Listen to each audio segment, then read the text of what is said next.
আসসালামু আলাইকুম। আজকে আমরা হাঁস ভুনা করব নাগা মরিচ দিয়ে, নাগা হাঁস। চলেন আমরা নাগা হাঁস ভুনা করি। ফার্স্টে আমরা হাঁসটাকে ভালো মতন ধুয়ে নিলাম।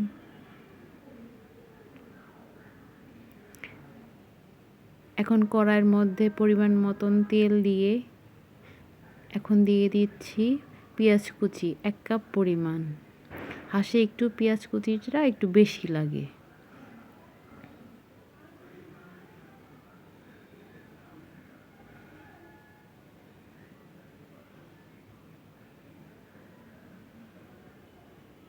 এখন দিয়ে দিব আমরা গরম মশলা।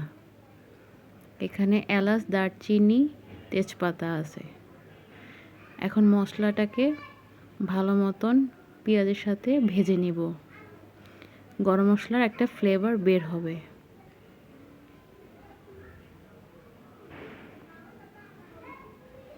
এখন দিয়ে দিব 2 টেবিল চামচ পরিমাণ আদা বাটা,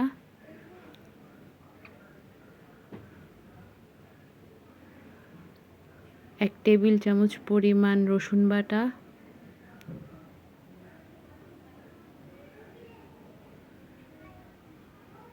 দিয়ে দিচ্ছি জিরা বাটা।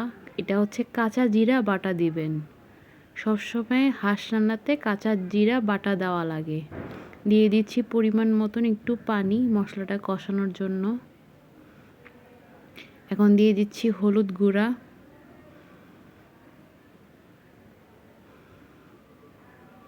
দিয়ে দিচ্ছি মরিচের গুঁড়া। ঝালটা আপনাদের উপরে ডিপেন্ড করে, যেহেতু আমরা নাগা মরিচ দিয়ে হাঁস রান্না করব।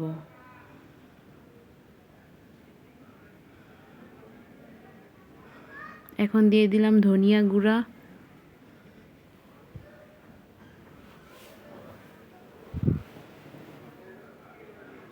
এখন দিয়ে দিচ্ছি পরিমাণ মতন লবণ।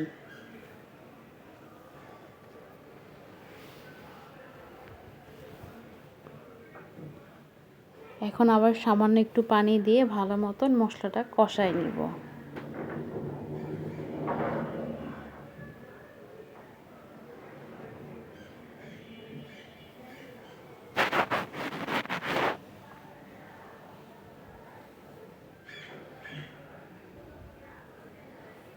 এখন দিয়ে দিচ্ছি সামান্য পরিমাণে জায়ফল জয়ত্রী গুঁড়া।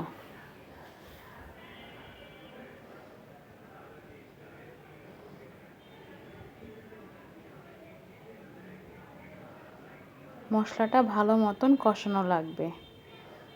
এখানে দিয়ে দিলাম গরম মশলা গুঁড়া। এখন আমরা হাঁসটাকে দিয়ে দিচ্ছি।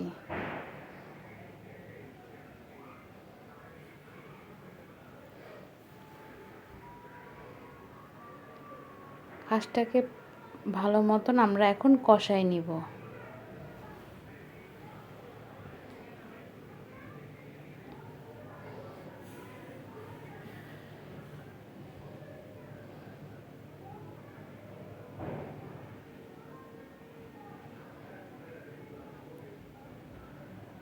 যত সুন্দর মতন কষাবেন তত ভালো টেস্ট আসবে। এখন একটু আমরা ঢেকে দিচ্ছি, পানিটা উঠলে ওই পানি দিয়ে আমরা কষায় নিব।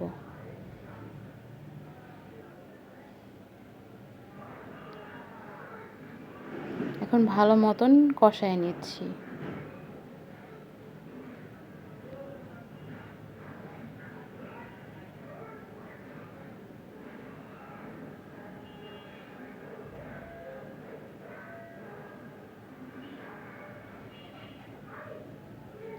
এখন দিয়ে দিচ্ছি পরিমাণ মতন পানি সিদ্ধ হওয়ার জন্য।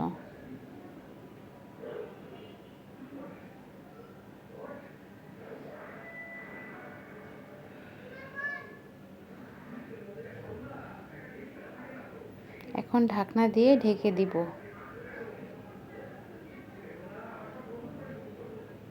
এখন আমরা দিয়ে দিচ্ছি আস্ত রসুন আর সাথে নাগা মরিচ 2টা, যে যেরকম ঝাল পছন্দ করে।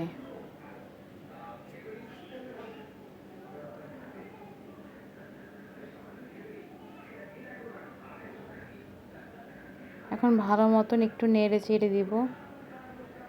এভাবে আমরা হাঁসটা ভুনা করব। আবার ঢেকে দিচ্ছি কিছুক্ষণের জন্য। আমাদের হাঁসটা সিদ্ধ হয়ে গেছে, পানিটা শুকিয়ে গেছে, সুন্দর একটা কালার চলে আসছে, তেলের উপরে চলে আসছে। এখন নেড়ে চেড়ে আমাদের হাঁসটাকে আমরা পরিবেশন করে ফেলব।